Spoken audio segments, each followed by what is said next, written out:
He announced $300 million and got 99 homes built, Mr. Speaker. That's his record as housing minister. We're building homes right across the country. We're doing it for real, Mr. Speaker. It's like a parallel universe every time the NDP leader stands up and attacks the very government he's a part of and laments how miserable life is for Canadians after 2 years of him being part of voting for quadrupling the carbon tax, driving up inflationary deficits, and of course driving 2 million people to the food banks in a single month. He blames greed for all this hunger. He's right. It is the greed of Liberal and NDP politicians who keep taking more and more from Canadians. Will they reverse these disastrous policies, Mr. Speaker?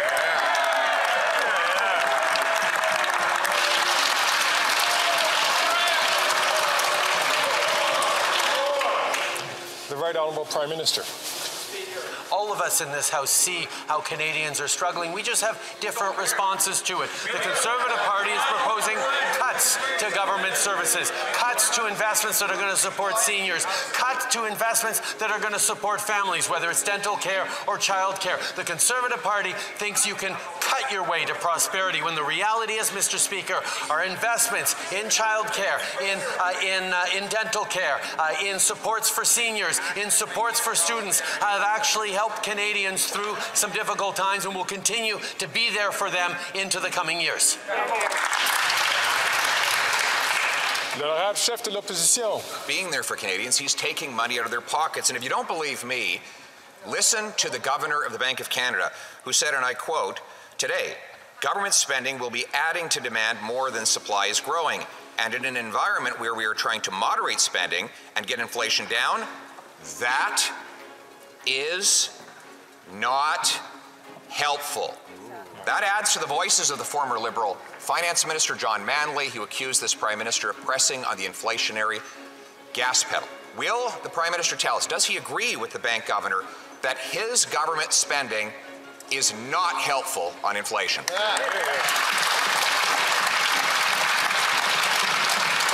Mr. Speaker, Canadians know we need support and we need more supply on the housing crisis, and that's why we are there investing with municipalities to deliver more housing. In Brampton, our housing agreement will spur the construction of more than 24,000 homes over the next decade. That's an investment that the Leader of the Opposition would cut.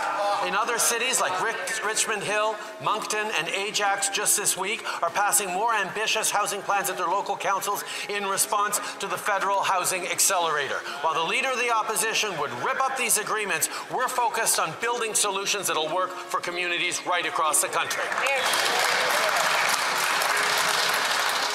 Chef de l'opposition. The question wasn't about his housing photo ops. The question was about the rate of inflation and its link to government spending. And I quote the Governor of the Bank of Canada on this point today, and I quote, "Government spending will be adding to demand more than supply is growing. And in an environment where we are trying to moderate spending and get inflation down, that is not helpful." He's now clearly saying that government spending is driving up inflation. So very simple question. Does the Prime Minister agree with the Bank Governor that deficits are driving inflation? Yes or no?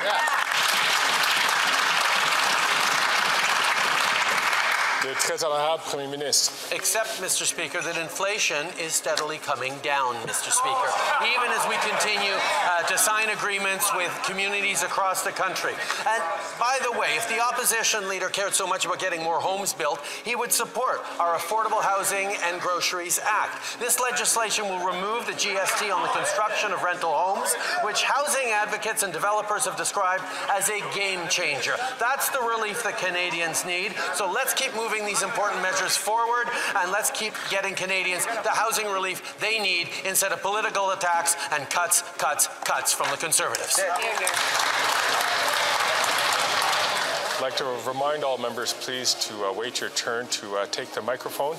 I know that some members are very enthusiastic, but there are other members who are certainly going to be asking their questions. The Honourable Member, the Honourable Leader of the Opposition.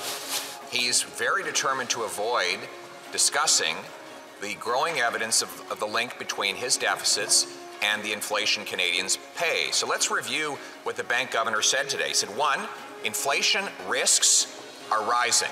2, that inflation won't get back to target until the year 2025, 2 years out.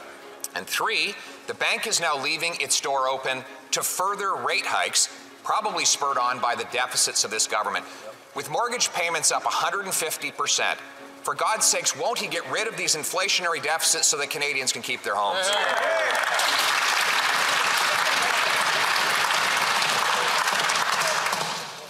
Le très honorable Premier ministre. Mr. Speaker, what the Leader of the Opposition is proposing is to cut spending and supports for Canadians in the hopes that Canadians will somehow do better that way. We disagree. What Canadians need is greater investment in supply of housing, for example. That's why through our agreements, we're unlocking new homes and opportunities for growth in the city of Hamilton by spurring the construction of thousands of homes over the next decade, like we are across the country. The Mayor of Hamilton actually said our housing agreement was absolutely a big deal, and I couldn't agree more. When we work together with a strong and ambitious plan, we can get more homes built faster, while the Leader of the Opposition's plan would see these agreements ripped up and stalled. We will keep going forward to help Canadians. L'honorable chef de l'opposition. You know one word he never used in that big rambling, read-off answer? Done. Because none of those houses are done. They're all promises, but he's been promising to build affordable homes for 8 years. Since he first made that promise, housing costs have doubled, and none of the promises have come to fruition. Yes, other levels of government have politicians that are thrilled to have more money to bloat their bureaucracies. When will he realize that we don't make housing affordable by building bureaucracy? We have to build homes.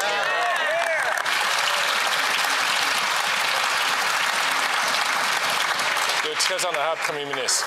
Mr. Speaker, we are working hand in hand with municipalities across this country, whether it be Kelowna or Hamilton or Ajax or now Halifax, where we're continuing to move forward with investments that are going to respond to people. And I have to say, I was in Brampton just last week, Mr. Speaker, and as we were making another announcement about new homes coming up, we were standing on the site of a building that we announced 2 years ago that was opening its doors to new residents today. Mr. Speaker, this is what we are doing.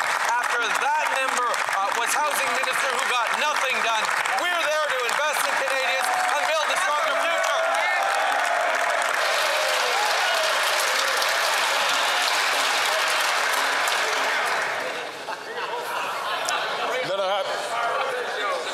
L'honorable chef de l'opposition.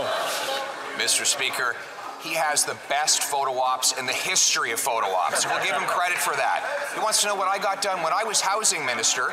The average rent was $950. It's now over $2,000. When I was housing minister, the average mortgage payment was $1,400. It's now well over $3,500. When I was housing minister, the average needed down payment was $20,000, and you could own a home on average by 29. Now those numbers have skyrocketed. I deal in the world of results. He deals in the world of photo ops. I know which ones Canadians prefer.